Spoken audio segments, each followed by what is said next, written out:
Okay student, तो आज हम लोग पढ़ने जा रहे हैं stability of कार्बोनाइन।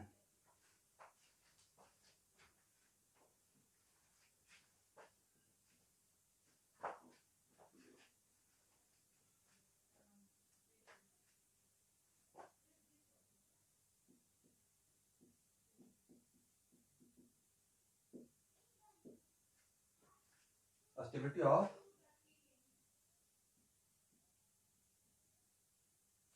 कार्बोनाइन।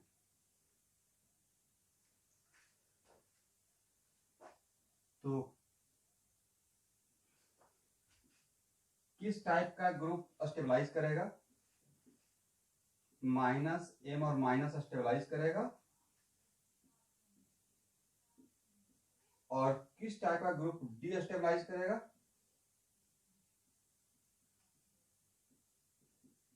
Plus I plus M and hyperconjugation destabilise करेगा। ओके, अब इसमें कुछ एग्जांपल सपोज कीजिए कि आपके सामने मैं लेता हूं, तो देखिए इसमें थ्योरी बस इतना ही है, बाकी जो भी है वो प्रॉब्लम प्रैक्टिस है। तो सपोज कीजिए कि CH3 minus CH3 CH2 minus and CH3 CH3 minus and CH3 minus.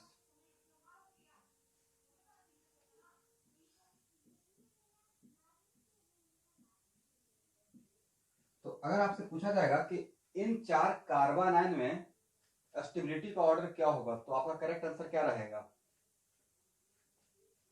Your correct answer should B and भाई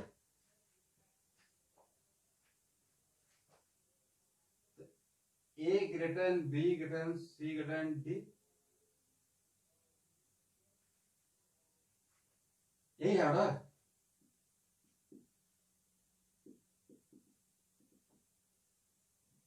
ओके, तो एक करेक्ट ऑर्डर है। बट अब नेक्स्ट क्वेश्चन कि आपका पॉइंट ऑफ व्यू सोचने का कौन सा पॉइंट ऑफ व्यू रहा, किस पॉइंट ऑफ व्यू से इसका आपने आंसर दिया।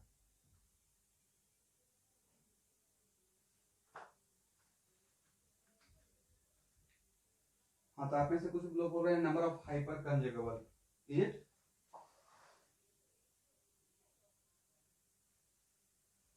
तो जिनका भी आंसर है कि sir number of hyperconjugable, उनके लिए कि देखिए यहाँ पे नंबर ऑफ, यहाँ पे हाइपर कंजुगेशन का इफेक्ट ही नहीं हो रहा है, क्योंकि negative charge the electron donating in nature in resonance and hyper conjugation process is also electron donating in nature in resonance। तो क्या ये यहाँ का 3 हाइपर कंजुगेबल जो बोल रहे हैं, क्या इस नेगेटिव चार्ज के साथ हाइपर कंजुगेशन होगा? नहीं होगा, बिकॉज हाइपर कंजुगेशन अल्कीन के साथ होता है, अल्काइन के साथ होता है, कार्बोकाइन के साथ होता है, फ्री रेडिकल के साथ होता है, मतलब homoatomic carbon pi bond like C double bond C के साथ, बेंजीन के साथ भी होता है। इसका मतलब यहाँ पे हाइपर कंजुगेशन से आंसर नहीं था, यहाँ पे जो पॉइंट ऑफ व्यू था कि CH2 माइनस के लिए इस एक ग्रुप का जो हम लोग इफेक्ट देखे, तो मेरे पॉइंट ऑफ व्यू से इसका प्लस आई शायद देखना चाहिए था। करेक्ट, इसका भी प्लस आई, इसका भी क्या प्लस आई। इसका मतलब यहाँ पे जो ए अल्काइल, यहाँ का 2 मिथाइल, यहाँ पे 1 मिथाइल, यहाँ पे 3 मिथाइल, तो all this methyl are showing which substituent effect for this carbanion? Plus I. कौन सा इफेक्ट? प्लस आई। तो प्लस, और पूरे ऑर्गेनिक केमिस्ट्री में एक बार किसी का इंडक्टिव इफेक्ट अगर आप डिसाइड कर लिए तो इंडक्टिव इफेक्ट फिक्स हो जाता है। अगर अल्काइल ग्रुप को प्लस आई बोल दिए तो ऑलवेज प्लस आई ही शो करेगा। मैं हेलो अल्काइल का बात नहीं कर रहा हूँ, प्योर अल्काइल का बात कर रहा हूँ। ओके, दैट्स व्हाई यहाँ पे 3 प्लस आई से इसको इलेक्ट्रॉन डेंसिटी मिल रहा है। इसका मतलब है कि यहाँ पे 3 डोनर है बाय प्लस आई इफेक्ट, यहाँ पे 2 डोनर है बाय प्लस आई इफेक्ट, यहाँ पे 1 डोनर है by plus I effect, but यहाँ पे कोई प्लस आई ग्रुप नहीं है। ड्यू टू दिस रीजन इस कार्बन और इस कार्बन में सबसे ज्यादा इलेक्ट्रॉन डेंसिटी कहाँ पे होगा? करेक्ट, जहां पे निगेटिव और कोई भी charge particle for better stability अपना अमाउंट ऑफ चार्ज कम करना चाहता है या ज्यादा करना चाहता है, कम करना चाहता है, बट यहाँ पे तो ज्यादा हो गया, करेक्ट। दैट्स वाई इसका मतलब पॉइंट ऑफ व्यू, हम लोग का आंसर देने का पॉइंट ऑफ व्यू क्या होना चाहिए स्टूडेंट,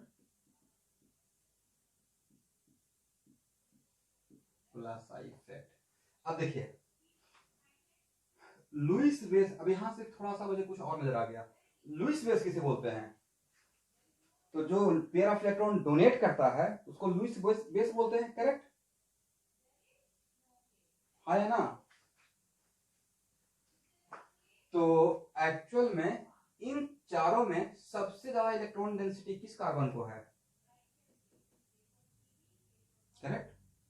दैट्स व्हाई इन चारों में सब है C minus C minus C minus C minus and all are sp3 sp3 sp3 and sp3, but in चारों में अगर कंपेयर करें तो किसका इलेक्ट्रॉन डोनेटिंग पावर ज्यादा रहेगा,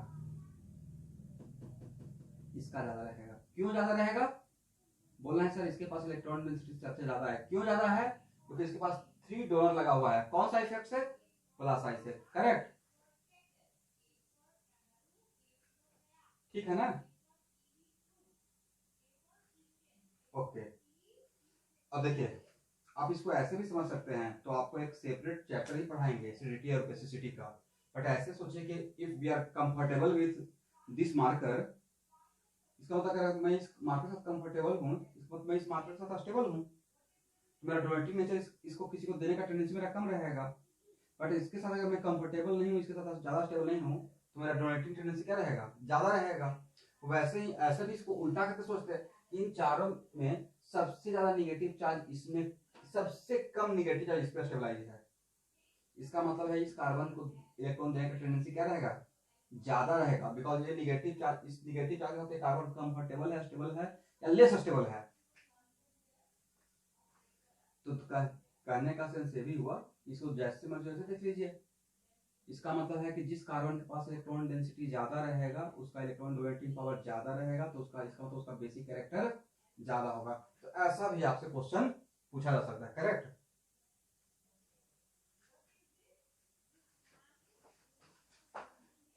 अब यहाँ देखिए, अब जो हम लोग को ऑर्डर मिला है, तो एक कितना कितना degree alkyl group, 3 degree carbon है, ए 3 डिग्री, ए 2 डिग्री, ए 1 डिग्री, एक सर्कुलर 1 डिग्री।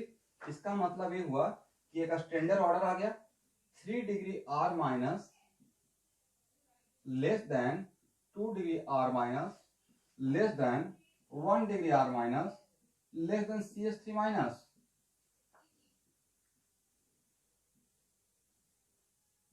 ये है स्टेबिलिटी ऑफ कार्बन आयन।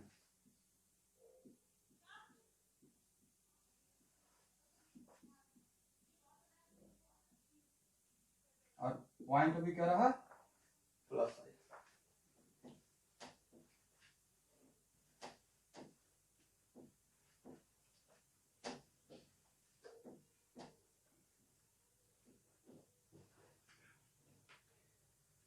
अब नेक्स्ट यहां देखिएगा,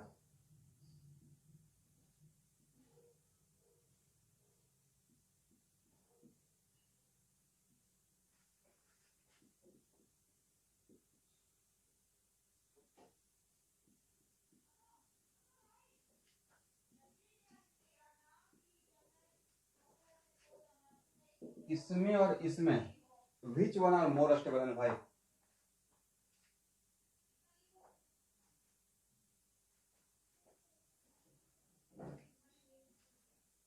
ए और बी में कौन ज्यादा स्टेबल है, क्यों,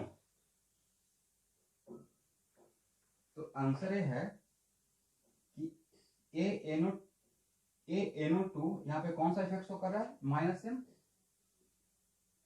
माइनस आई, और ये भी minus M minus I, but जहाँ पे माइनस एम ऑपरेट होता है तो वहाँ पे माइनस आई नहीं भी देखने से काम चल जाएगा। बट NO2 और अल्डिहाइडी ग्रुप में किसका माइनस एम बहुत ज्यादा होता है, बहुत तगड़ा होता है, बहुत स्ट्रॉन्ग होता है, NO2 का। बताए थे ना कि इसका फेसिंग एटम नाइट्रोजन पे पॉजिटिव कैरेक्टर डेवलप होता है due to coordinate bond, correct. That's why इसका इलेक्ट्रॉन पुलिंग पावर कम होगा या बहुत ज्यादा रहता है, ज्यादा होता है। दैट्स व्हाई करेक्ट आंसर क्या रहेगा? तो इसका इसका मतलब है कि इसका माइनस एम का ऑर्डर ज्यादा, तो ऑब्वियसली इसका स्टेबिलिटी ज्यादा रहेगा। ठीक है, that's why A greater than B stability. Point अभी क्या रहा यहाँ पे, कौन सा इफेक्ट से आपने आंसर दिया? Minus M. लेकिन स्टूडेंट ये जो निगेटिव चार्ज है ये ऑर्गेनिक केमिस्ट्री में कहाँ पे रहता है? एनर्जी प्रोफाइल में ऊपर रहता है। क्या है? इंटरमीडिएट है, करेक्ट। तो इंटरमीडिएट को अगर ज्यादा स्टेबिलिटी मिलेगा तो उसका एक्टिवेशन कम होगा, रिएक्शन फास्ट हो जाएगा। इसका मतलब है कि by the way during the course of reaction, किसी रिएक्शन के बीच में अगर इस टाइप का कार्बन आयन मुझे मिल गया जिसमें NO2 लगा रहेगा, और इस टाइप का कार्बन आयन मिल गया जिसमें लिहारी ग्रुप रहेगा, तो किस केस का रिएक्शन ज्यादा फास्ट रहेगा? इसका रिएक्शन ज्यादा फास्ट रहेगा, करेक्ट।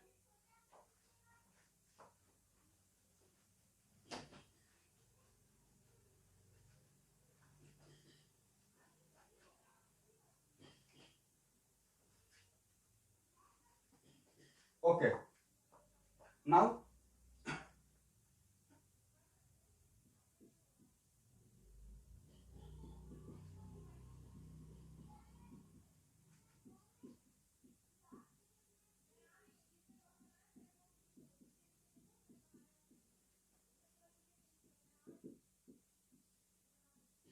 ए और बी,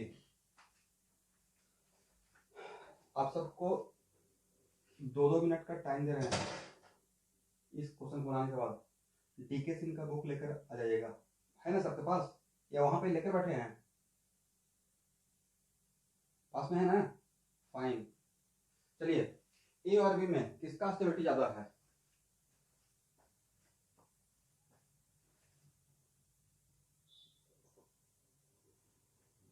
ए और बी में किसका स्टेबिलिटी ज्यादा है?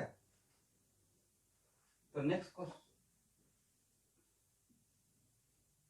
तो माइनस एम, इसका भी क्या minus M, both are minus M group, but acid में और एमाइड में किसका माइनस एम ज्यादा होता है? तो इसको बताने का तरीका है कि माइनस एम है बट इस ग्रुप के अंदर भी तो रेजोनेंस हो रहा है, तो नाइट्रोजन ऑक्सीजन में किसका लोन पेयर डोनेटिंग पावर ज्यादा? नाइट्रोजन। और इसका कैरेक्टर माइनस एम है, इसका कैरेक्टर या इसका कैरेक्टर माइनस एम है due to presence of carbonyl group, C double bond हो, हेटेरोटॉमिक पाई बॉन्ड, इसी कारण तो इसका माइनस एम नाम हुआ, करेक्ट। तो विद इन द ग्रुप ही अगर रेजोनेंस ज्यादा करता रहेगा तो इधर से लेने की टेंडेंसी क्या हो जाएगा? कम। इधर से रेजोनेंस कम करेगा तो इधर से लेने की टेंडेंसी ज्यादा। और कोई भी ग्रुप जितना निगेटिव चार्ज पुल करेगा उस निगेटिव चार्ज को उतना ज्यादा स्टेबलाइज करेगा। Is it clear? That's why stability का ऑर्डर क्या रहेगा? A greater than B. कोई पूछा क्यों, तो क्या बोलना है? एसिड का minus M group, minus M power with respect to amide ज्यादा होता है, करेक्ट।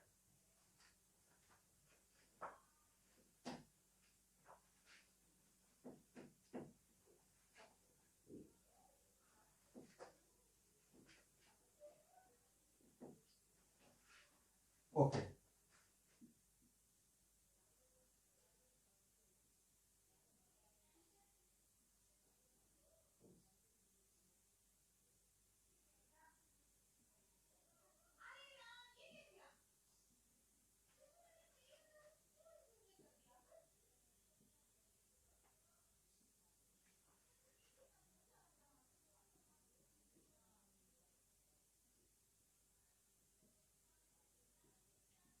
चलिए, ए और बी में किसका स्टेबिलिटी ज्यादा?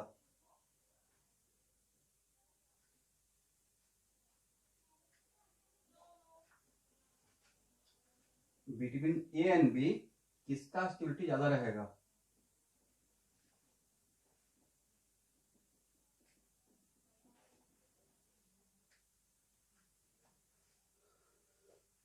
देखिए, जो भी आपके माइंड में आता है ना,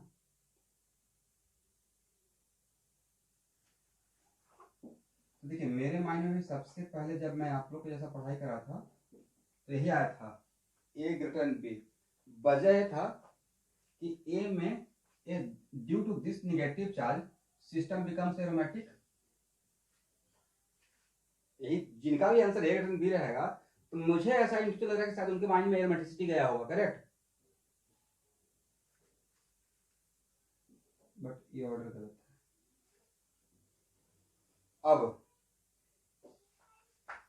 कार्बोकटायन के लिए बिल्कुल सही था, ठीक है, बट फॉर निगेटिव चार्ज, अभी मेरे तरफ से एक नया पॉइंट है, उसमें आपको लिखा हुआ मिल जाएगा, अगर आप लोग सही से सब लोग नोट किए होंगे तो एक एग्जाम्पल था इस टाइप का एग्जाम्पल, करेक्ट, क्योंकि मैं जो भेजा उसी से पढ़ा रहा हूं।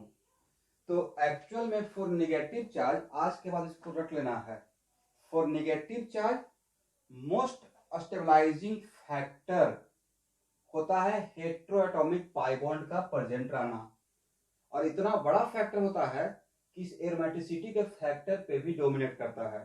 तो आज बात पूरी ऑर्गेनिक केमिस्ट्री के लिए निगेटिव चार्ज का स्टेबिलिटी के लिए मोस्ट स्टेबलाइजिंग फैक्टर क्या रहेगा, for negative charge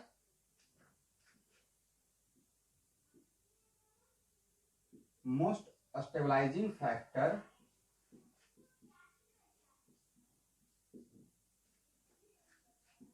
is presence of what,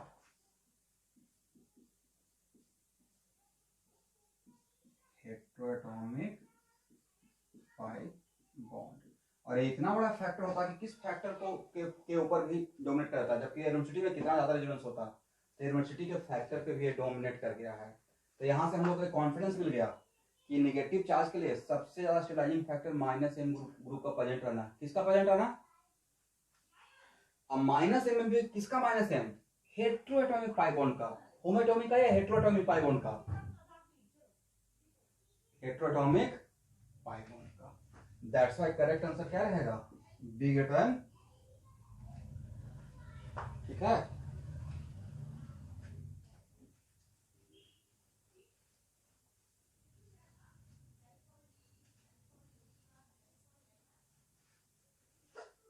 चलिए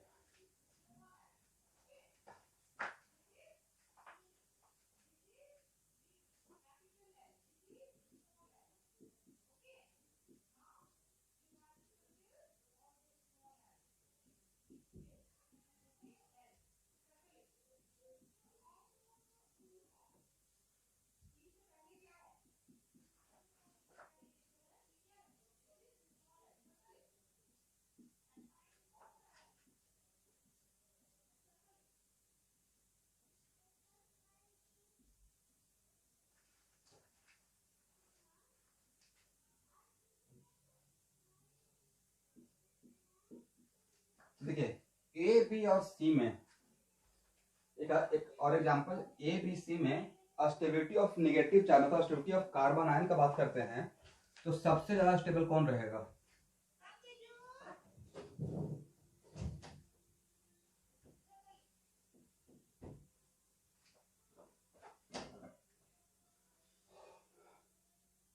तो देखिए a negative charge, point noted, this negative charge stabilise by, तो यहाँ पे इस नेगेटिव चार्ज के लिए बेंजीन रिंग का दोनों कैरेक्टर होता है, बेंजीन रिंग मतलब फिनाइल रिंग और plus M as well as minus M both, correct, but यहाँ पे निगेटिव चार्ज के लिए फिनाइल रिंग कौन सा इफेक्ट, यहाँ पे इस केस में कौन सा इफेक्ट शो कर रहा है, phenyl ring showing which effect with negative this negative charge, minus M, तो minus M minus M minus M, correct. और आपको लगेगा कि सर यहाँ पे तो एक ही माइनस एम है, बट फिनाइल का माइनस एम के रेस्पेक्ट में हेट्रोएटॉमिक पाई बॉन्ड का माइनस एम बहुत स्ट्रांग होता है, और इतना स्ट्रांग होता है कि इसका तो माइनस एम इसके जनरेशन ऑफ एरोमेटिसिटी पे भी डोमिनेट कर जाएगा। दैट मींस सबसे ज्यादा कौन रहेगा, ए। और उसको जब बी और सी में कंपेयर करेंगे तो ये है एरोमेटिक कार्बन आयन, क्या है, और ये जो माइनस एम है this is not the minus M of heteroatomic pi bond. मैं जो बोला हूं कि बहुत स्ट्रॉन्ग माइनस एम होता है और इतना स्ट्रॉन्ग होता है कि एरोमेटिसिटी के फैक्टर में डोमिनेट करता है, वो मैं हेट्रोएटॉमिक पाई बॉन्ड के लिए बात किया था, किसके लिए बात किया था, हेट्रोएटॉमिक के लिए। दैट्स वाई अब इसमें और इसमें कंपेयर करेंगे तो this carbon enjoying minus M of this phenyl ring, but यहाँ पे जो माइनस एम है वो हेटेरोटॉपिक है या होमोएटॉमिक का है? होमोएटॉमिक का है। दैट्स व्हाई बी और सी में कंपेयर किया जाए तो सी हो जाएगा, और सबसे कम किसका रहेगा? बी का।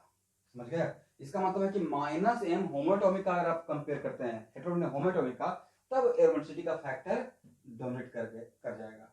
और इस ऑर्गेनिक रिएक्शन और स्लो रिएक्शन, तो जितना भी बात यहाँ पे बोला जा रहा है ऑल आर एक्सपेरिमेंटली बेस्ड।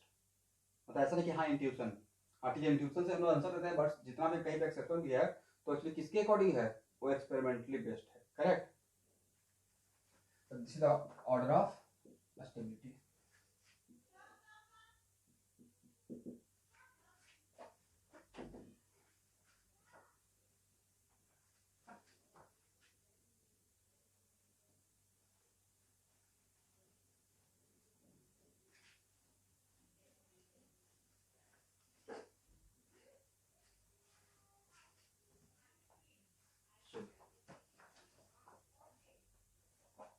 एक और एग्जाम्पल लेते हैं।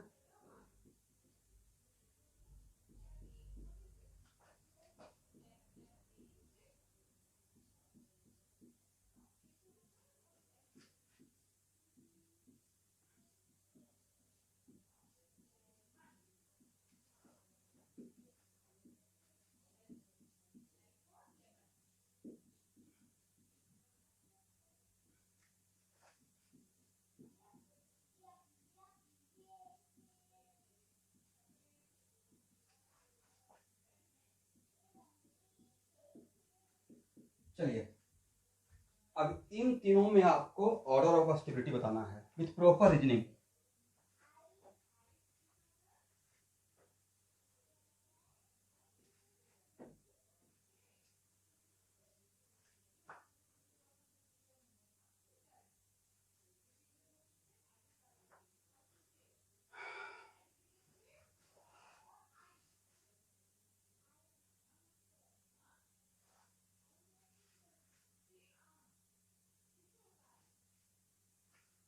तो देखिए, आपको नहीं था कि ए फैक्टर सब में कॉमन फैक्टर हो गया?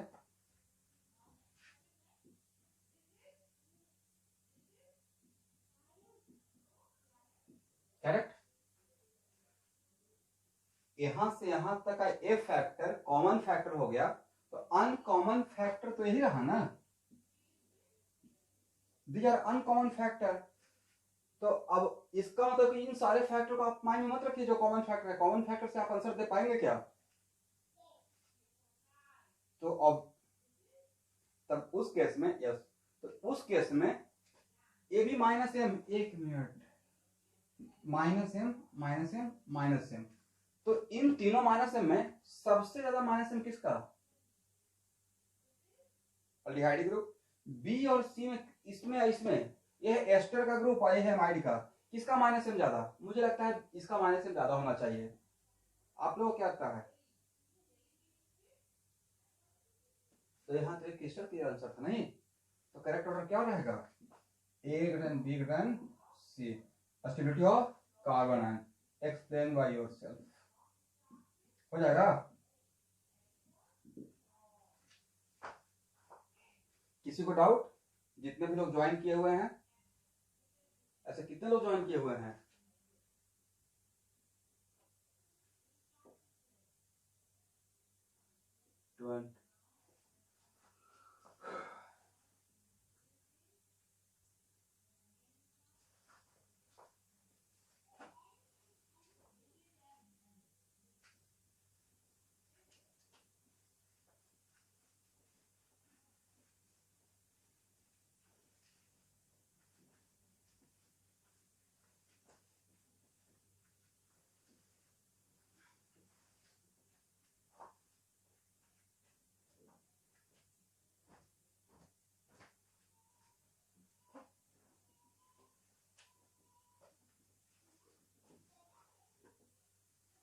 चलिए,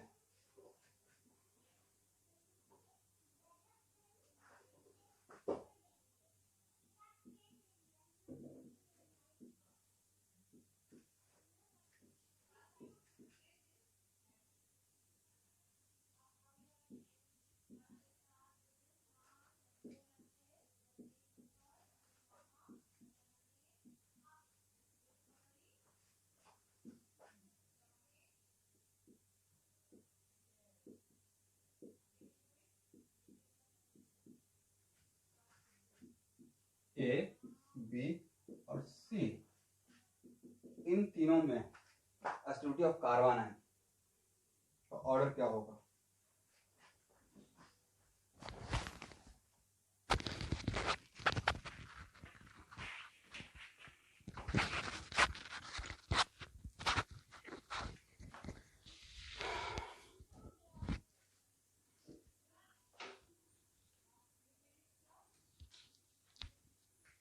क्या ऑर्डर हो जाएगा?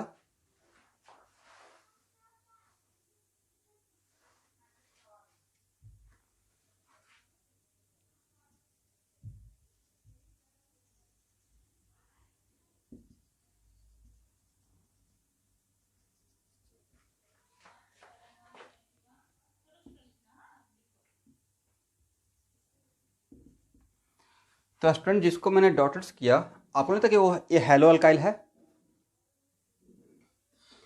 ए भी हैलो अल्काइल है और ए भी हैलो अल्काइल है। It is not alkyl, it is hello alkyl, correct. कोई बोलेगा आर प्योर अल्काइल, तो बोलना है प्लस आई।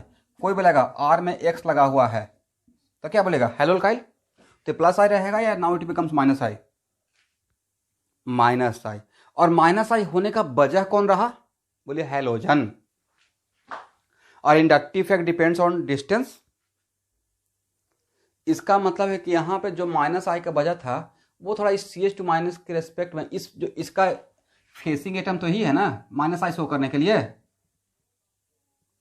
इससे थोड़ा दूर है, बट इसमें थोड़ा हेलो, जिसके कारण माइनस आई हो रहा है, थोड़ा इस फेसिंग एटम के पास आ रहा है और इसमें सबसे पास आ गया, करेक्ट। दैट्स वाई सबसे स्ट्रॉन्ग माइनस आई कौन शो कर रहा है? सी में। और सबसे वीक माइनस आई कहां पे शो होगा?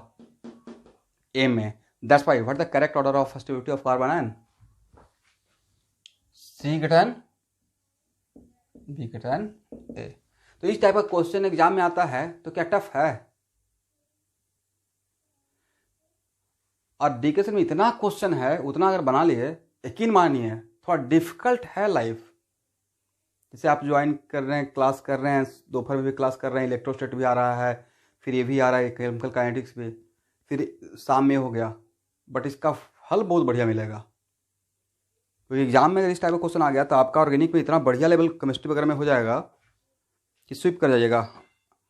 और मैं चाहता हूँ कि अभी एक मौका मिला है तो और भी फटाफट पढ़ा कर दिसंबर तक जनवरी के जेईई मेन के लिए रेडी कर दे। और जो लोग थोड़ा सा इस कंडीशन में रिलैक्स हो गए वो आउट ऑफ मार्केट हो जाएंगे, क्योंकि अभी तो मैं कुछ बोल ही नहीं सकता हूँ कि आप कितना पार्टिसिपेट ज्वाइन करते हैं।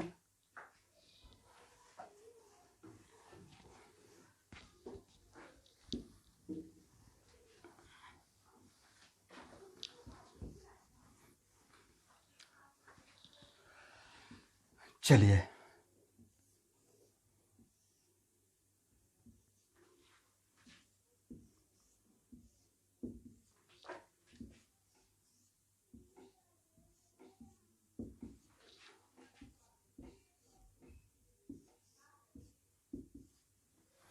A B C and D, okay. तो इन चारों में स्टेबिलिटी ऑफ कार्बन आयन का ऑर्डर क्या होगा?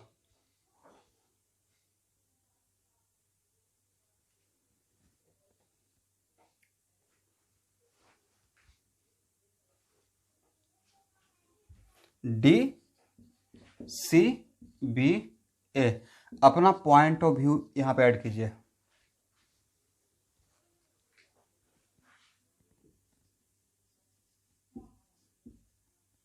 शायद एंगल स्ट्रेंथ सोच रहे हैं, करेक्ट। तो अगर ऐसा क्वेश्चन रहता, ठीक है, तो ऑब्वियसली ये बिल्कुल सटीक आंसर रहता है, एंगल स्ट्रेंथ, ओके। बट अब यहाँ पे दो पॉइंट ऑफ व्यू, क्योंकि अब आपके लिए एंगल स्ट्रेंथ नया बात नहीं रहा कि अब आप एंगल स्ट्रेंथ भी जान गए हैं, करेक्ट। तो माइंड में ऑब्वियसली एंगल स्ट्रेंथ आना आएगा और आना भी चाहिए, क्योंकि इसलिए पढ़ाए हैं। तो अगर with respect to angle strength सोचते हैं तो सबसे रिलैक्स एंगल स्ट्रेंथ यहाँ पे है। तो with respect to angular strain, correct answer should be this one. इसलिए आपको मैं डिनाई नहीं कर रहा हूं, आप अपने पॉइंट ऑफ व्यू से अगर कोई सोचे हैं तो एक करेक्ट है, बट करेक्ट आंसर है A greater B greater C greater D. तो अगर ए मैं आंसर दिया हूं तो ए मैं आंसर दे रहा हूं इलेक्ट्रॉनिक फैक्टर से। स्टूडेंट कौन सा फैक्टर से? तो इलेक्ट्रॉनिक फैक्टर से इसलिए क्योंकि इसके लिए यहां पे दो CH2 एंड CH2, हाँ या ना, CH2 and how many CH2 unit 2, यहां पे हाउ मेनी CH2 यूनिट 3, यहां पे हाउ मेनी CH2 यूनिट 4, और यहां पे हाउ मेनी CH2 यूनिट 5। तो when we are moving from A to D, the number of CH2 unit increases। तो number of CH2 unit increases मतलब plus आई increases. तो अगर प्लस आई का मतलब इलेक्ट्रॉनिक फैक्टर, इलेक्ट्रॉन के बारे में हम लोग केयर कर रहे हैं, तो with respect to electronic factor answer should be this one. तो एक्चुअल में यहां पे फिर से एक बार एक्सपेरिमेंटल ऑब्जर्वेशन है कि in case of carbon ion electronic factor dominate over angular strain. In case of carbon ion, electronic factor dominate over what? Angular strain। उसके पीछे वजह यह होता है कि कार्बन पे निगेटिव चार्ज अगर डेवलप करता है तो वो बहुत क्रिटिकल सिचुएशन होता है पूरे पीरियोडिक टेबल का। आगे चलकर पता चलेगा कार्बन पे निगेटिव चार्ज होना बहुत बड़ी बात होती है, छोटी बात है, बहुत बड़ी बात, बहुत बड़ी बात होती है। तो ए नहीं रह के यहाँ पे क्या रहेगा? ए रहेगा। इसका मतलब है कि यस, अगर रिंग है और रिंग में निगेटिव चार्ज है तो एंगुलर स्ट्रेन और इलेक्ट्रॉनिक फैक्टर में कौन सा फैक्टर को हम लोग फेवर करेंगे? Electronic factor. और कौन सा सब्जेक्ट पढ़ रहे हैं? केमिस्ट्री। तो केमिस्ट्री में तो 5% ऐसे भी माफ है, एक्सेप्शन लेके चलते हैं, इसलिए थोड़ा सा जहां पे कुछ इंपॉर्टेंट है उसको नोट कर लीजिएगा। केमिस्ट्री में अगर रिजिड होकर नहीं ऐसा ही हर जगह होगा तो नहीं होगा।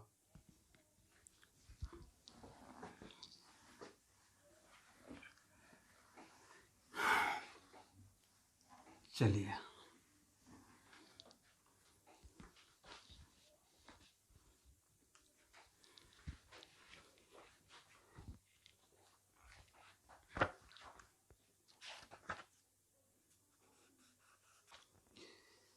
अब आप लोग चैप्टर थर्ड का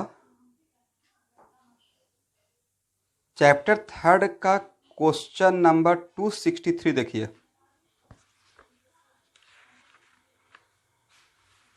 चैप्टर थर्ड का क्वेश्चन नंबर 263।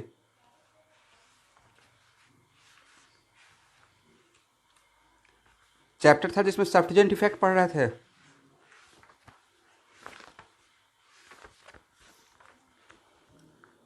यस, और 263 का मुझे आंसर बताइए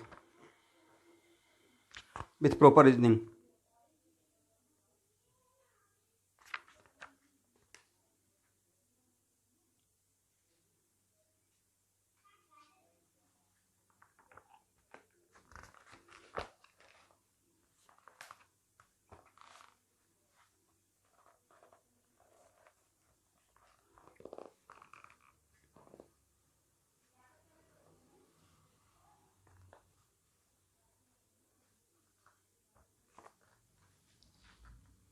तो 263 में यही है ना, CH3 CH2 माइनस, यह first, CH2 double bond CH2 minus, ये हो गया सेकंड,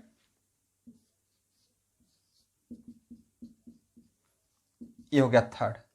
तो फर्स्ट सेकंड थर्ड में इतना तो पता है कि सबसे कम स्टेबल ये रहेगा, करेक्ट, क्योंकि इसमें प्लस आई और इसका दोनों करेक्ट होता है, प्लस आई और माइनस आई, सॉरी प्लस एम और माइनस एम, इसका भी प्लस एम और माइनस एम। बट मुझे ऐसा फील होता है कि फिनाइल का माइनस एम थोड़ा ज़्यादा रहेगा। उसके पीछे वजह है कि जब यहाँ से रेजोनेंस करना शुरू करेगा तो पूरा रिंग में घूमकर फिर वापस जाएगा, नहीं, क्योंकि इसका निगेटिव चार्ज इतना सारा कार्बन में घूमते हुए पूरा रिंग में, कंजुगेशन इसमें ज़्यादा है। तो इस यहाँ देखिए, यहाँ इस बुक का एक खासियत है कि इस बुक से आप सीखा कीजिए थोड़ा थोड़ा। तो एक्चुअल में इस यहाँ से इस क्वेश्चन से हम लोग को यही सीखने को मिल रहा है कि अगर सबसे ज़्यादा स्टेबल थर्ड है तो third greater than second greater than first, इसका मतलब फिनाइल और इस इथिनाइल में इसका माइनस हम लोग क्या कर रहे हैं, थोड़ा ज़्यादा मान रहे हैं। करेक्ट, ठीक है। ओके, अब आप 264 देखिए, और 264 में यहाँ पे मैं ड्रॉ नहीं करूँगा, आप मुझे डायरेक्ट बताइए कि 264 का आंसर क्या होना चाहिए और क्यों होना चाहिए।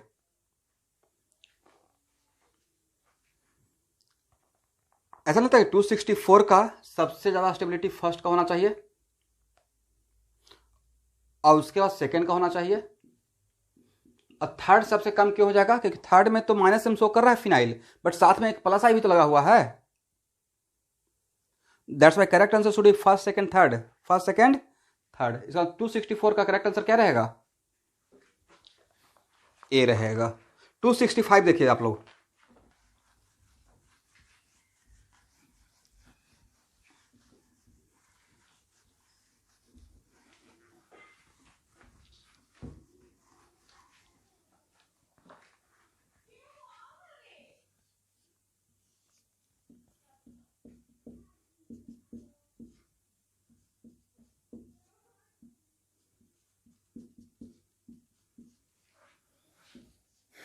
एक मिनट,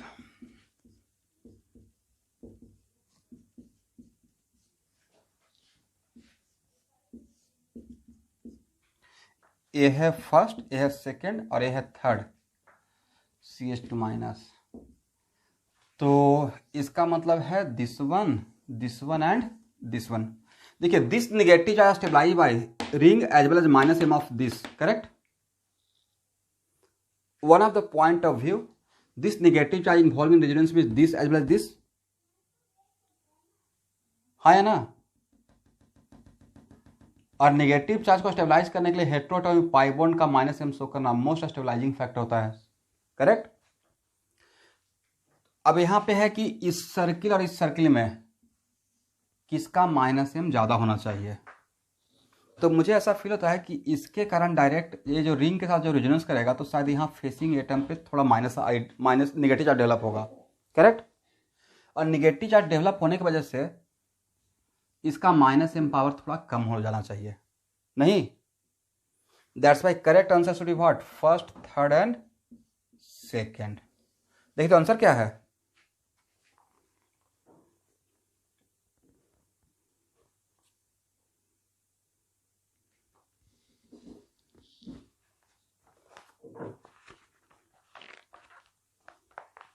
यही है। तो समझ में आ गया, ओके।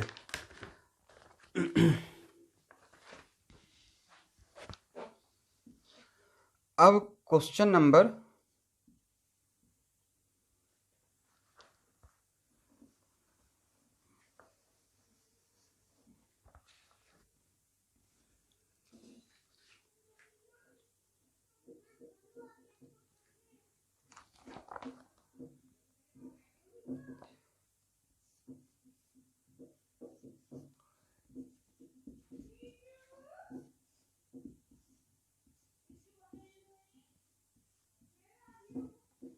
मेरा क्वेश्चन है कि A negative charge, this negative charge which is present on this carbon, वो माइनस एम का एंजॉय कर रहा है या नहीं कर रहा है। इसका मतलब this negative charge involve in resonance with C double bond O, C double bond O, is it right. क्या ये माइनस एम का, इस ग्रुप का माइनस एम, इस ग्रुप का माइनस एम का एंजॉय करेगा, हाँ या ना।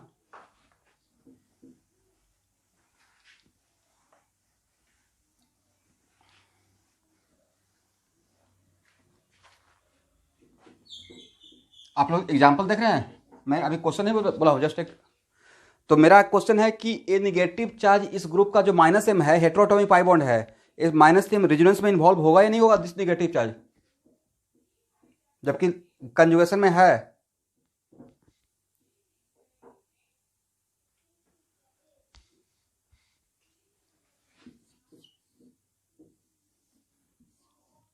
बिल्कुल सही नहीं होगा, क्योंकि रेजोनेंस करेगा तो this carbon becomes what, sp2।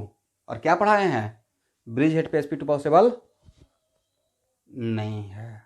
इसका मतलब है कि this negative charge stabilise by minus M या माइनस, अगर यही क्वेश्चन आता कि this negative charge stabilise by minus M of this group, तो क्या ट्रूथ है या फॉल्स था,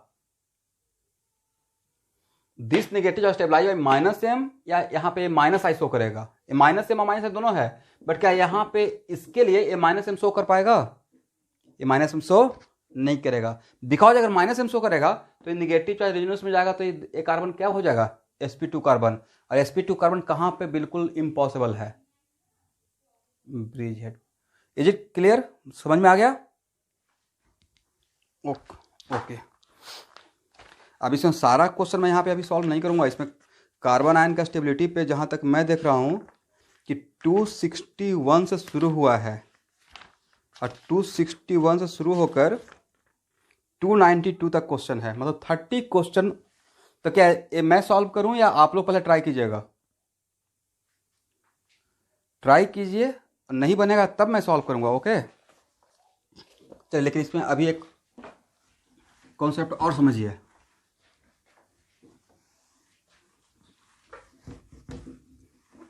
आइए जो पढ़ा रहे हैं बहुत जगह आपको काम में आएगा, सो मेनी टाइम्स। यहां देखिए, किसी भी मॉलिक्यूल से अगर H प्लस को रिलीज करते हैं तो बचा हुआ रेस्ट पार्ट को क्या बोलते हैं,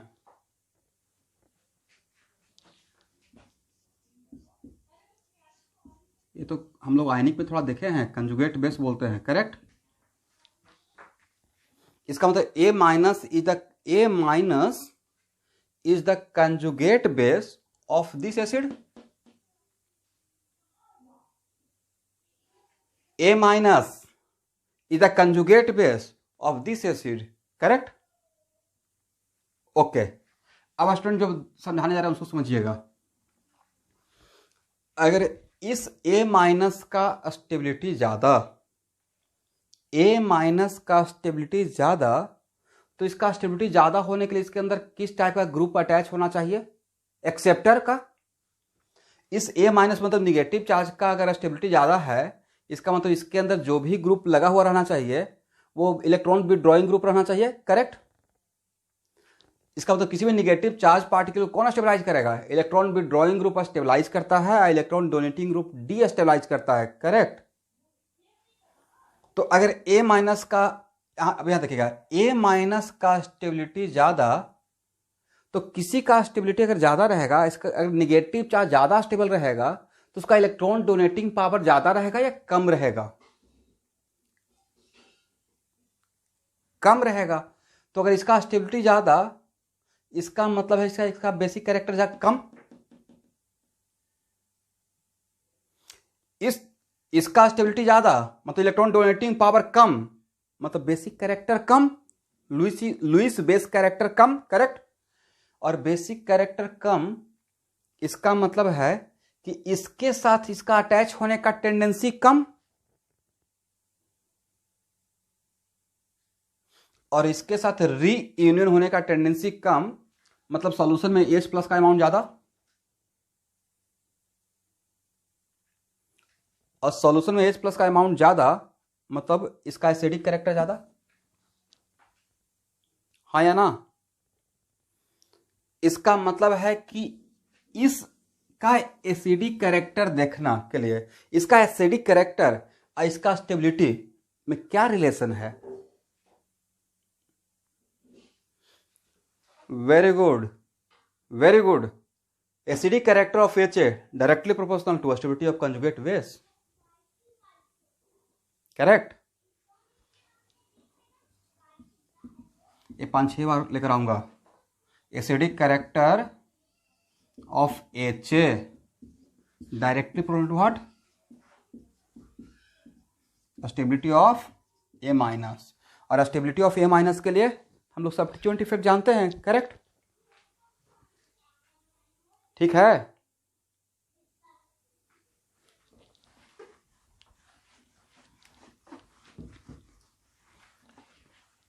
इसका मतलब है कि एक मैं छोटा सा, अभी अब मैं ये चैप्टर को नहीं शुरू किया हूँ, ये आइसोमेरिज्म के बाद शुरू करेंगे, एसिडिटी एंड बेसिसिटी, बस थोड़ा सा डेमो, क्योंकि यहाँ पे बहुत सारा ऐसा एग्जाम्पल है जिसमें मुझे लग रहा है कि उसका इन्फ्लुएंस आ रहा है। दैट्स वाई अभी से आपको तैयार करके रखते हैं कि ऐसा तो ऐसा, करेक्ट।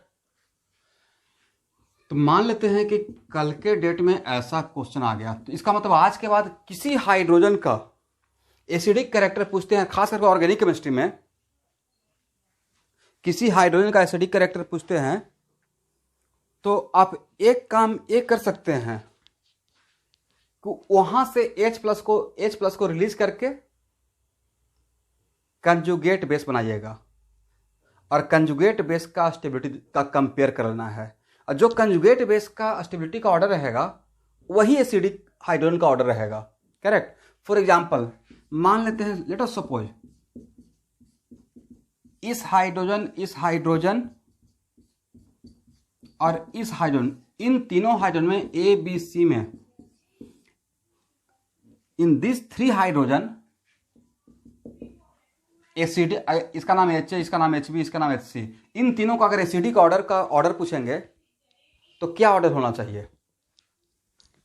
तो क्या करने के लिए आपको बता रहे हैं क्या करना चाहिए, यहां से क्या रिलीज कर देना है H+, यहां से भी क्या रिलीज कर दीजिए H+, और यहां से भी क्या रिलीज कर दीजिए H+, करेक्ट। तो H+ रिलीज करने के बाद क्रॉसपॉन्डिंग कंजुगेट बेस यही बनेगा, है या ना। और इन तीनों का स्टेबिलिटी का ऑर्डर देख लीजिए, सबसे ज्यादा स्टेबल कौन, फिर से सबसे ज्यादा स्टेबल कौन, सी, कल ही बताए थे ना, करेक्ट। इसका मतलब है कि जिस कार्बन आयन का स्टेबिलिटी सबसे ज्यादा है, इसका मतलब उसमें H+ रिलीज करने का टेंडेंसी ज्यादा रहा होगा। दैट्स वाई अगर इसका नाम A', B' और C' बोलते हैं, तो स्टेबिलिटी का ऑर्डर है C' B' A', ये है स्टेबिलिटी ऑफ कार्बन आयन, तो एसिडिक ऑर्डर का ऑर्डर क्या हो जाएगा Hc Hb H, हाँ या ना,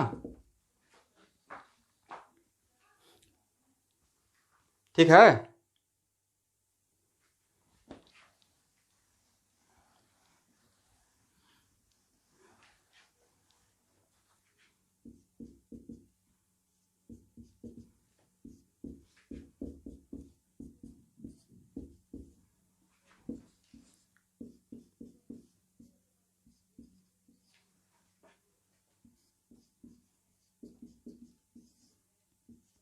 बोलिए Ha और Hb में किसका एसिडिक कैरेक्टर ज्यादा,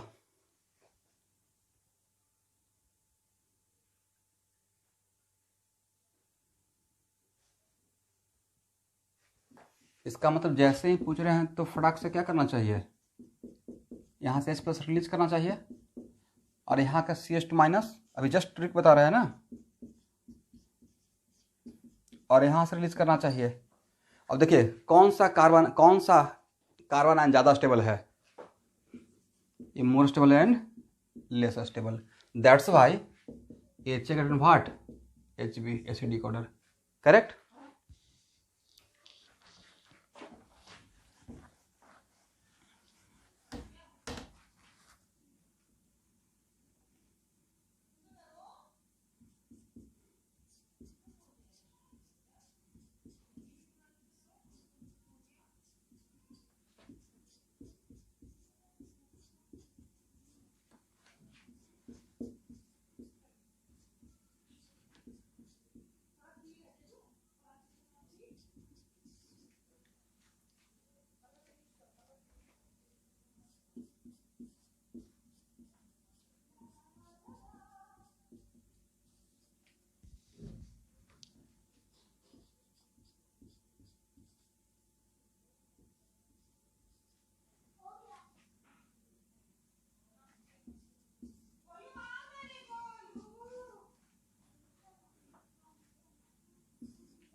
इन तीनों में जिसको मैं सर्किल किया हूं, इस एग्जांपल में एसिडिक ऑर्डर का ऑर्डर बताइए, डू इट फास्ट।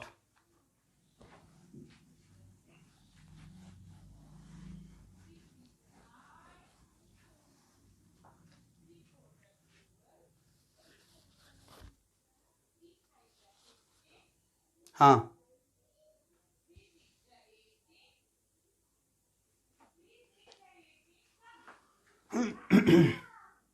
कहाँ तक आप पढ़े थे? ओ,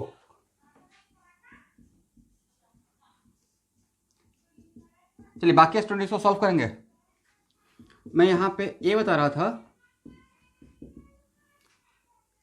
कि सपोज करें कि यहाँ से ये एसिड है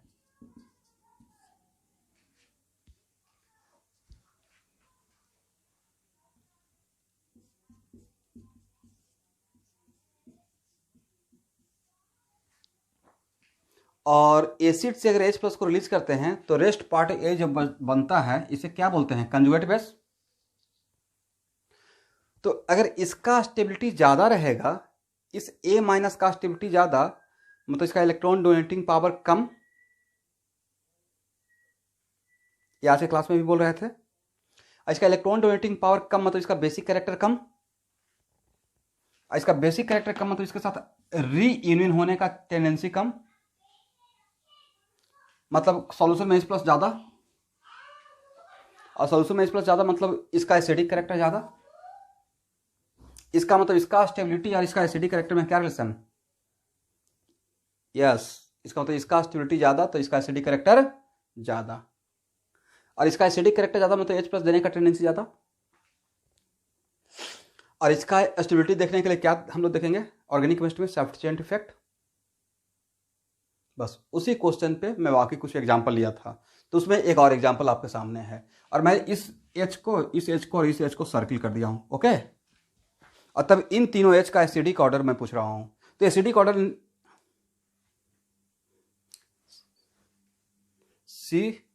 CA, वेरी गुड, सबका आंसर। और किसी का? तो करेक्ट आंसर है CAB। Give proper explanation.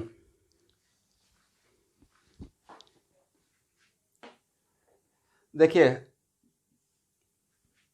सब में अगर H माइनस H प्लस को रिलीज करते हैं तो दिस कंजुगेट बेस बना, ए बी कंजुगेट बेस और A B conjugate base. This conjugate base enjoying 2 minus M group, but this conjugated base enjoying only 1 minus M group, and this also enjoying 2 minus M। तो भेन भी, इसका मतलब है कि A और C में दो माइनस M है, बट A और C में एक अनकॉमन बात यह है कि यहाँ पे A है एक ग्रुप और A है NO2 ग्रुप। कॉमन A है बट अनकॉमन क्या है? A है। तो इसमें जब कंपेयर करेंगे तो किसका माइनस M बहुत ज़्यादा हो जाएगा? तो ये तो क्रिस्टल क्लियर ऑब्वियस आंसर थी, करेक्ट। ठीक है, ठीक है स्टूडेंट। तो नीचे क्या लिखना है? Explain by yourself. अब चलिए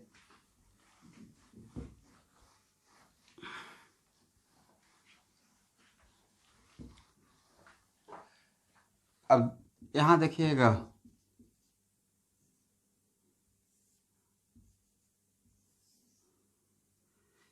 इसको क्या बोलते हैं? कार्बन से अगर 3 हाइड्रोजन अटैच रहता है तो बोलते हैं मिथाइल, और कार्बन से 2 हाइड्रोजन जुड़ा हो रहेगा तो बोलते हैं मिथाइलिन। क्या बोलते हैं? बोलिए। और आज के बाद कोई भी CH2, if any CH2 sandwich between 2 minus M, कितना माइनस M? तो उस माइनस M, उस CH2 को आज के बाद बोलेंगे एक्टिव मिथाइलिन। क्या बोलेंगे? एक्टिव मिथाइलिन इस वजह से बोलते हैं कि इस टाइप का CH2 का hydrogen becomes highly acidic in nature. ये रिएक्शन में बहुत बार काम में आएगा। कहां पे आएगा? रिएक्शन में। जब इनॉल भी आपको हेलो फॉर्म रिएक्शन वगैरह कुछ और भी आगे पढ़ाते रहेंगे ना, तो सो मेनी टाइम्स इसको मैं बोलते रहूंगा, देखिए this is the case of active methylene. तो वहां पे ये नहीं बोलना है कि सर क्या बोले, नॉट लाइक दैट। यहां पे बता रहे हैं, यहां बोल रहे हैं CH2 किसके बीच में सैंडविच? इज इट कंपल्सरी सिर्फ माइनस में ही रहेगा? कहने का सेंस है दो एक्सेप्टर के बीच में है। किसके बीच में? टू वेरी स्ट्रॉन्ग एक्सेप्टर, वो माइनस एम भी हो सकता है। किसी का डाउट है कुछ? तो एक्चुअल में अगर HCH2 दो माइनस एम के बीच में रहेगा तो यहां से अगर H प्लस को रिलीज करेंगे तो जो कार्बन आयन बनेगा वो कार्बन आयन दोनों माइनस एम के साथ रेजोनेंस में इन्वॉल्व हो जाएगा। और जब जो कार्बन आयन बनेगा something like this, CH minus minus M अब माइनस एम, तो नहीं रहता कि this negative highly stabilized by 2 minus M. इसका मतलब इसका H प्लस रिलीज करने का टेंडेंसी बहुत ज्यादा रहेगा।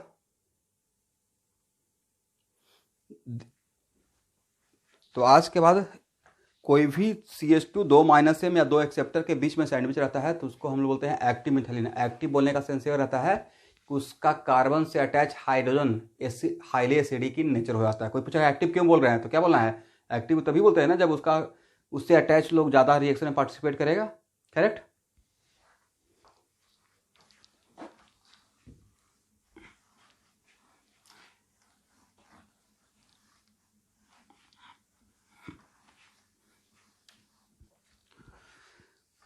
तो आप लोग का टास्क रहा ऐसे, तो आप देखिए अब आप लोग का टास्क हो गया ऐसे।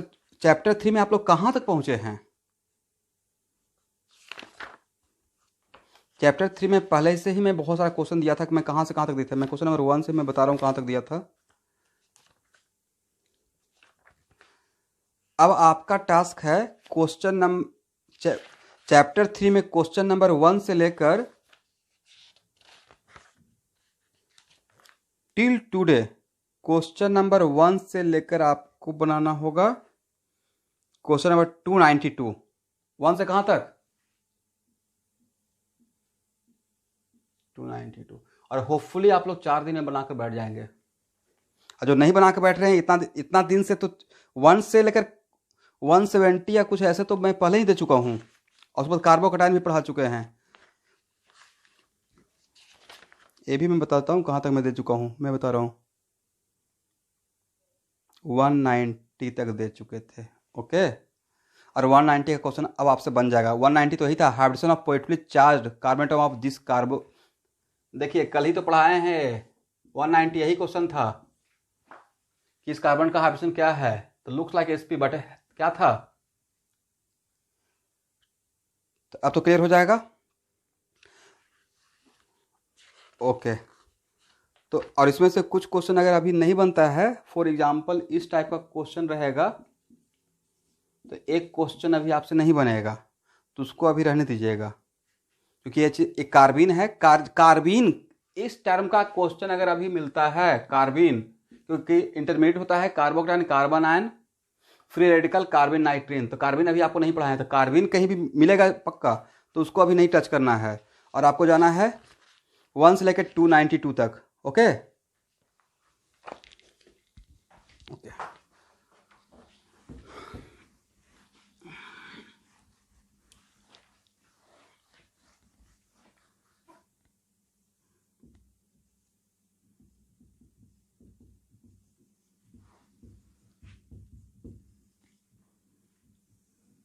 फ्री रेडिकल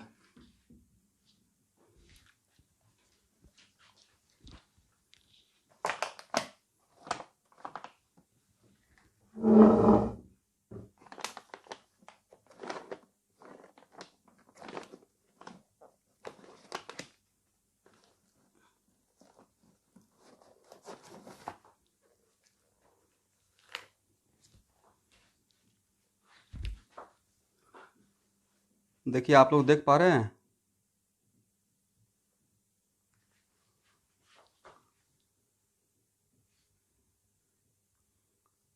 कितना बढ़िया से नोट्स बनाए हैं।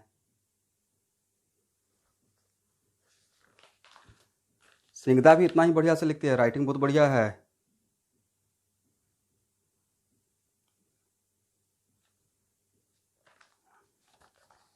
देखिए एनर्जी प्रोफाइल भी बना रहे हैं तो लग रहा है कि हाँ एनर्जी प्रोफाइल है।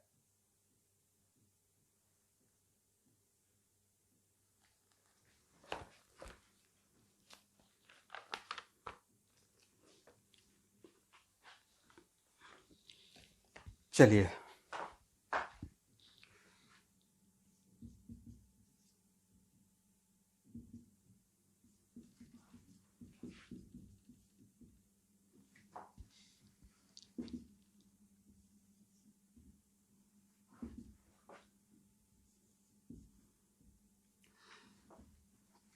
तो फ्री रेडिकल का आपको मैं फोटो खींच के नहीं भेजा हूँ, आज भेज दूंगा, पहले पढ़ा लेते हैं थोड़ा, ठीक है।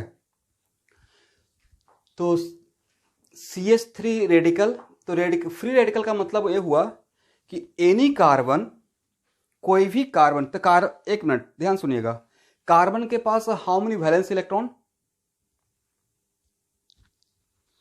4। तो वैसा कोई भी कार्बन जो 3 बॉन्ड बनाता है, कितना बॉन्ड,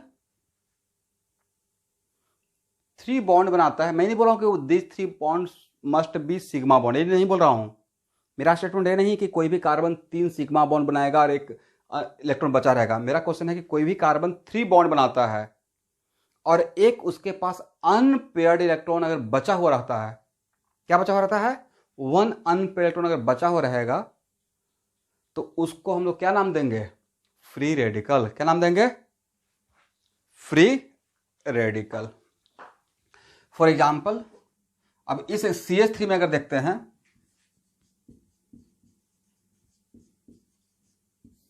या इसी में अगर देख लेते हैं, तो यहां देखिएगा CH3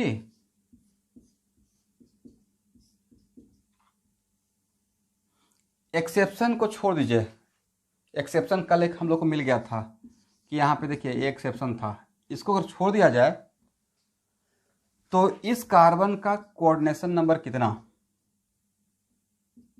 3। इस कार्बन का कोऑर्डिनेशन नंबर कितना, 3। और लोन पेयर कितना,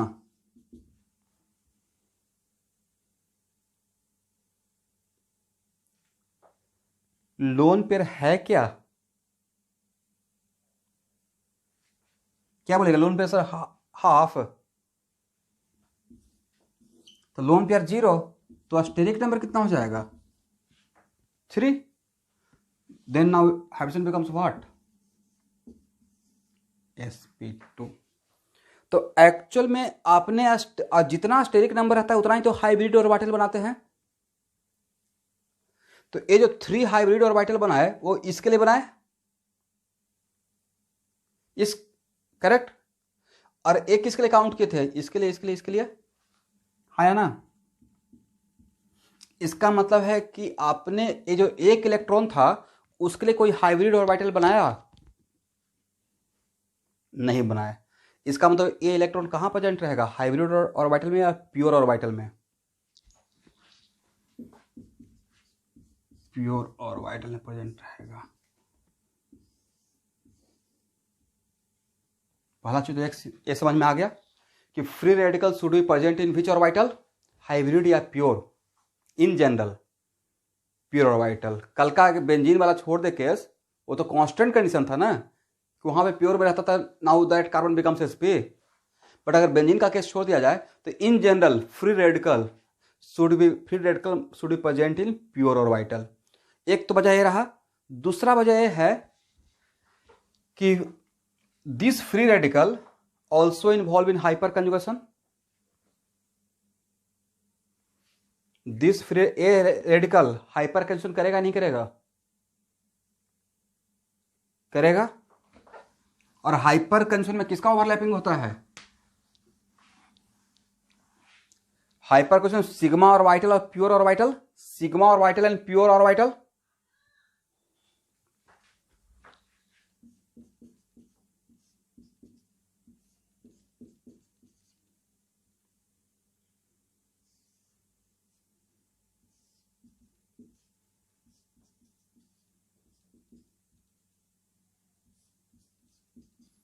तो अगर इस टाइप का सिचुएशन हो रहा है,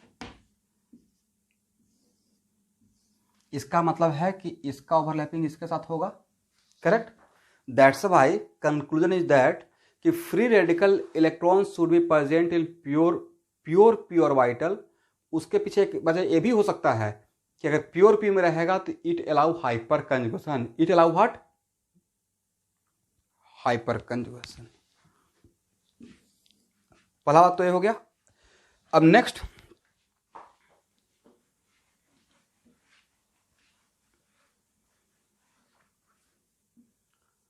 अब हम लोग इसका स्टेबिलिटी की बात करते हैं। अगर आपसे कोई पूछेगा CH3 रेडिकल इलेक्ट्रॉन रिच या electron deficient, CH3 radical electron rich है या इलेक्ट्रॉन डिफिशियंट है, क्या बोलिएगा?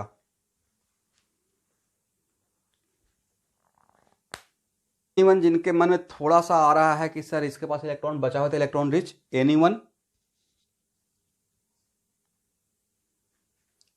हाँ, ओके।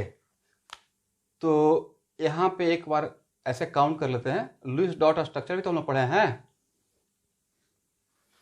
अब how many electron around the carbon? 7। तो नहीं लगता कि 1 electron less than octet, 1 electron less than octet. तो अगर 1 इलेक्ट्रॉन लेस देन ऑक्टेट हो गया, इसका मतलब इलेक्ट्रॉन रिच या इलेक्ट्रॉन डिफिशियंट? इसका मतलब है फ्री रेडिकल इलेक्ट्रॉन डिफिशियंट है, करेक्ट। इसका मतलब है कि फ्री रेडिकल को स्टेबलाइज करने के लिए क्या चाहिए? इलेक्ट्रॉन चाहिए। तो CH2 रेडिकल को कैसा ग्रुप स्टेबलाइज करेगा? डोनर स्टेबलाइज करेगा, acceptor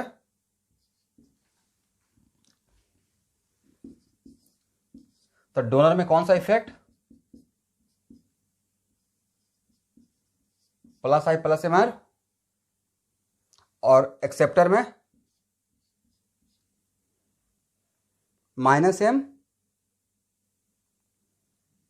but point two noted, मैं -M को यहाँ पर नहीं लिख रहा हूँ, सिर्फ -I लिखना है यहाँ पे, और आपको भी वही लिखना है। उसके पीछे मैं रीजन दे दूंगा। क्या लिखना है? तो फ्री रेडिकल के साथ एक इंटरेस्टिंग इवेंट ये है कि -M भी उसको स्टेबलाइज करता है। थोड़ा सुनने में थोड़ा अनयूजुअल लग रहा है, करेक्ट, कि इलेक्ट्रॉन डिफिशियंट है और -M कैसे स्टेबलाइज करेगा, हाँ या ना? ओके। सबसे पहले तो हम लोग 1 बाय 1 एक जो बेसिक काम होता है, एक एग्जाम्पल लेना ही पड़ता है। CH3 radical, CH3 CH2 radical, और ए हेलोजनेशन ऑफ अल्केन में फिर से लेकर आऊंगा जब रिएक्शन पढ़ाएंगे तो। और CH3 radical A, B, C and D, इन चारों में स्टेबिलिटी ऑफ फ्री रेडिकल का ऑर्डर क्या होगा और क्यों होगा?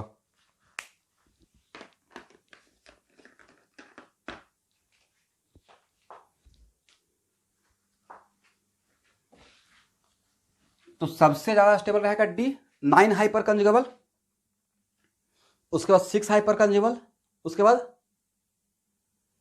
3 हाइपर कंजुगेबल, और सबसे कम क्या रहेगा? A। इसका मतलब है कि स्टेबिलिटी ऑफ फ्री रेडिकल का correct order should be D, C, B and A। तो अगर ध्यान से देखिएगा तो नहीं, ऐसा नहीं था कि जो D था वो 3 डिग्री रेडिकल था, और C क्या था? 2 डिग्री रेडिकल, और B क्या था?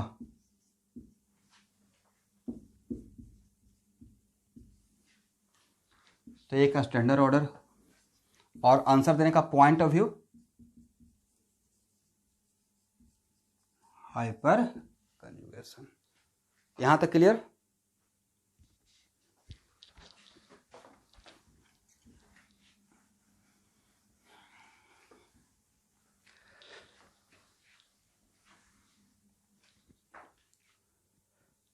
चलिए, अब आप लोग का स्टडी लाइनअप हुआ, ट्रैक पे आया, जो पहले लॉकडाउन में जब शुरू हो गया था कि कैसे होगा क्या होगा।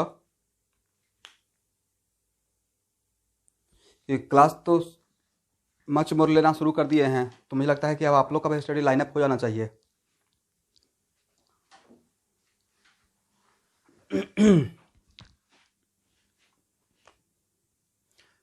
अब नेक्स्ट,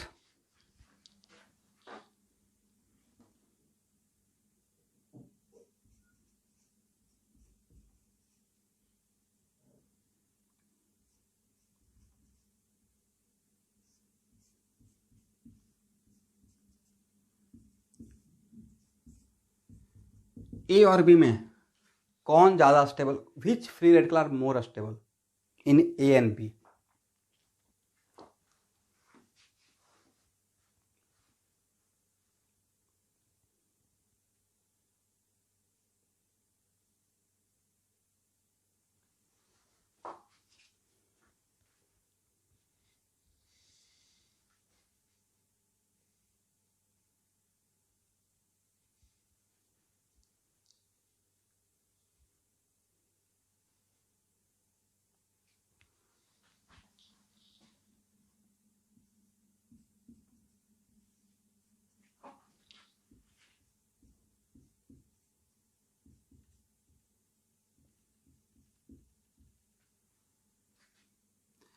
देखिए, ये इलेक्ट्रॉन रेजोनेंस में कौन कौन पार्टिसिपेट करता है? रेजोनेंस में नेगेटिव चार्ज भी पार्टिसिपेट करता है, पॉजिटिव चार्ज भी करता है, फ्री रेडिकल भी करता है, करेक्ट?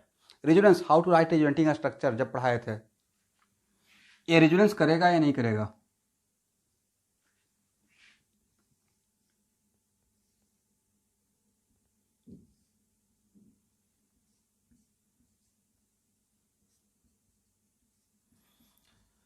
और इसके रेजोनेंस करने से तो आप लोग को ऐसा लग रहा होगा कि शायद एक कार्बन इसे इलेक्ट्रॉन दे रहा है।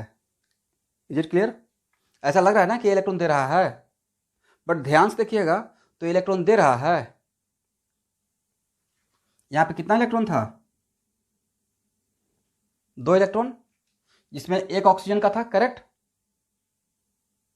और एक इस कार्बन का। सब लोग यहां कॉन्सेंट्रेट होकर ध्यान से देखिए, ये यहां पे अपना ऑक्सीजन अपना खुद का ही इलेक्ट्रॉन लिया ना, या कार्बन का भी ले लिया?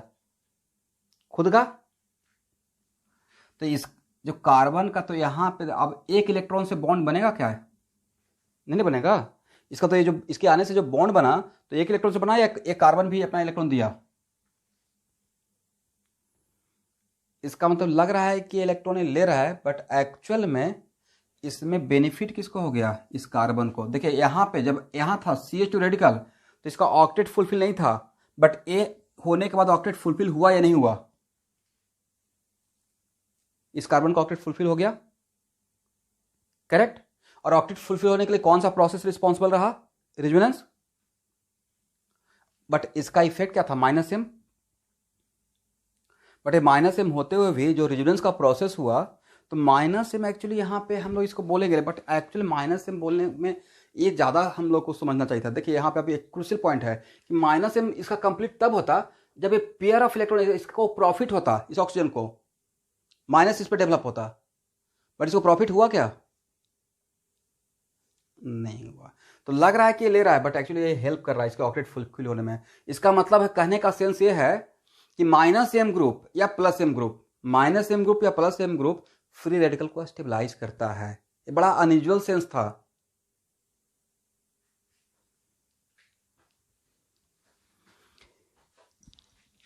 देखिए सबसे पहला ये है, उतना छोड़िए, पहला क्वेश्चन का आंसर दीजिए कि ए रेडिकल रेजोनेंस करेगा नहीं करेगा? इसके साथ करेगा। और इस कार्बन के अराउंड हाउ मेनी इलेक्ट्रॉन? 7। तो कार्बन का, किसी कार्बन के अराउंड 7 इलेक्ट्रॉन हो, किसी कार्बन के अराउंड 8 इलेक्ट्रॉन हो, which situation are more stable? 8।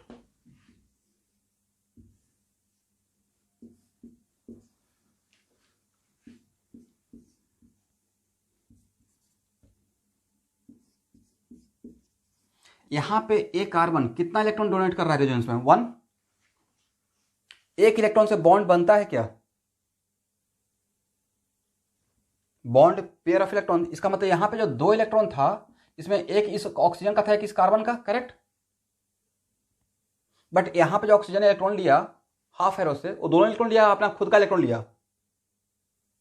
इसका मतलब इस जो पाई बॉन्ड का जो ब्रेकेज हुआ, ड्यू टू रेजोनेंस वो हेट्रोलिटिक हुआ या होमोलिटिक हुआ? तो ये जो इलेक्ट्रॉन, एक इलेक्ट्रॉन जो इस कार्बन का था वो इलेक्ट्रॉन कार्बन यहां पे ले आया, करेक्ट? वो दिखाता नहीं बट एक्चुअली हुआ तो वही ना। इसका मतलब ये होने से इस कार्बन को लॉस हुआ या बेनिफिट हो गया?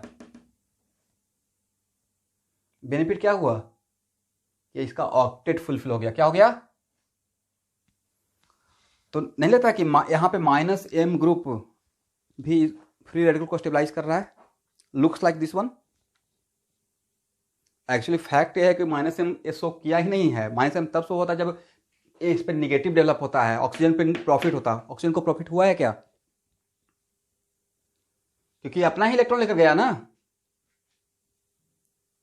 दैट्स व्हाई कह सकते हैं यहाँ पे माइनस इसका लेकिन रटने का तरीका अब एग्जाम में फास्ट होने के लिए है। दैट्स व्हाई मैंने वहाँ पे फ्री रेडिकल के लिए -m नहीं लिखा, क्योंकि फ्री रेडिकल को स्टेबलाइज करने के लिए -m ग्रुप भी ड्यू टू रेजोनेंस इसके ऑक्टेट को फुलफिल होने में मदद करता है, हेल्प करता है, तो उसको स्टेबलाइज ही करता है फ्री रेडिकल को। ओके, सबको कंसेप्ट क्लियर?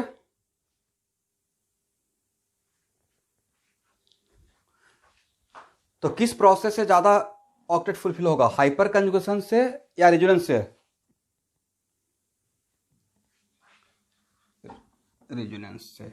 इसका मतलब स्टेबिलिटी का ऑर्डर क्या रहेगा? B greater then A, stability of free radical. Okay, but अगर आज इस चीज को डील नहीं करते और आपको लगता है कि इलेक्ट्रॉन डिफिशियंट है तो डैम से आप बोलते हैं ए ग्रेटर देन बी, करेक्ट? हाँ ना, कुछ नहीं बोलते हैं। चलिए, इतना बढ़िया कॉन्सेप्ट हो गया कि यहाँ पे गलती होने से बच गए।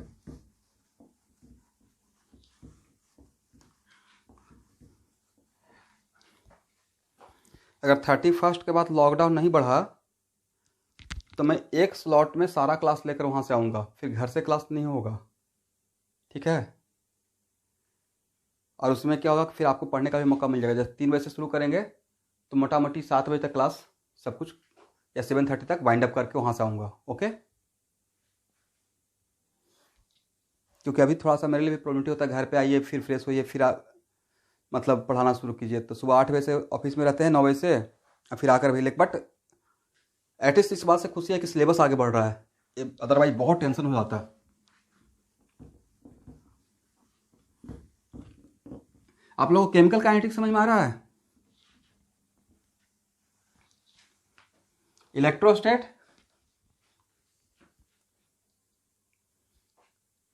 वर्क ऑफ एनर्जी,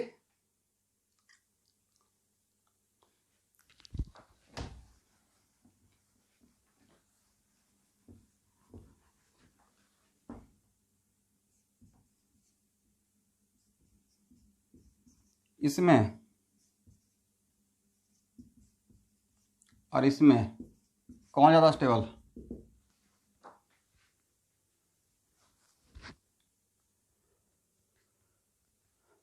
ए और बी में कौन ज़्यादा स्टेबल है?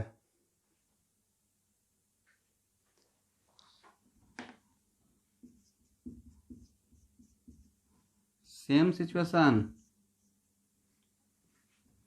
यहाँ पे जो इस कार्बन का ऑक्टेट फुलफिल होगा ड्यू टू हाइपर कंजुगेशन, यहाँ जो ऑक्टेट फुलफिल, कहाँ का प्रोसेस ज़्यादा फास्ट रहेगा? और मानालम ये प्रोसेस फास्ट रहेगा, ये प्रोसेस फास्ट रहेगा? ये रेजोनेंस हो रहा है, ये क्या हो रहा है? Hyper conjugation. तो कहाँ पे इसका ऑक्टेट फुलफिल होने का ज़्यादा फास्ट प्रोसेस होगा? यहाँ पे। इसलिए फ्री रेडिकल के लिए जहाँ पर रेजोनेंस, फ्री रेडिकल के लिए प्लस माइनस मत सोचिए, रेजोनेंस सोचिएगा माइंड में। Okay, plus M minus M सोचना शुरू कीजिएगा तो कंफ्यूज हो जाएगा। क्या सोचना है? Resonance, correct? That's why stability क्या रहेगा? ए ग्रेटर देन बी रहेगा।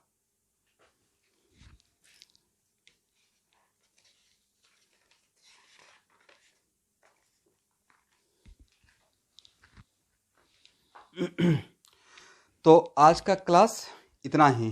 कल मैं फ्री रेडिकल खत्म कर दूंगा, और फ्री रेडिकल कवर करने के बाद, ध्यान सुनिएगा, listen carefully, free radical cover करने के बाद जब तक आप चैप्टर 3 का वहां तक फ्री रेडिकल तक नहीं कवर करेंगे तब तक थ्योरी ऑर्गेनिक का नहीं बढ़ाएंगे, सिर्फ प्रॉब्लम डिस्कशन करूंगा। और मुझे भी टाइम लगेगा, 1 से लेकर 300 तक आने में 100 का स्लॉट बनाएंगे, तो कम से कम 3 क्लास तो चाहिए प्रॉब्लम डिस्कस करने के लिए। या आप लोग नहीं चाहते हैं कि ऑर्गेनिक का प्रॉब्लम डिस्कस करें?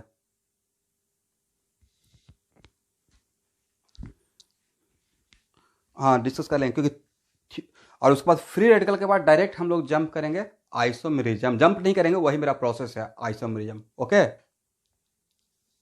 और आइसोमेरिज्म के बाद देखिए थोड़ा देख लीजिए, आइसोमेरिज्म के बाद पढ़ाता हूँ रिएक्शन मैकेनिज्म, और रिएक्शन मैकेनिज्म के अंदर ही पढ़ाता हूँ एसिडिटी एंड बेसिसिटी। ओके, तो आइसोमेर मैकेनिज्म कवर होते ही फिर कहाँ इन कर जाएंगे रिएक्शन, और रिएक्शन का पार्ट 40%, अब बाकी part that is called GOC 60% organic chemistry का। तो चलिए आज के लिए इतना ही। Okay, thank you, good night.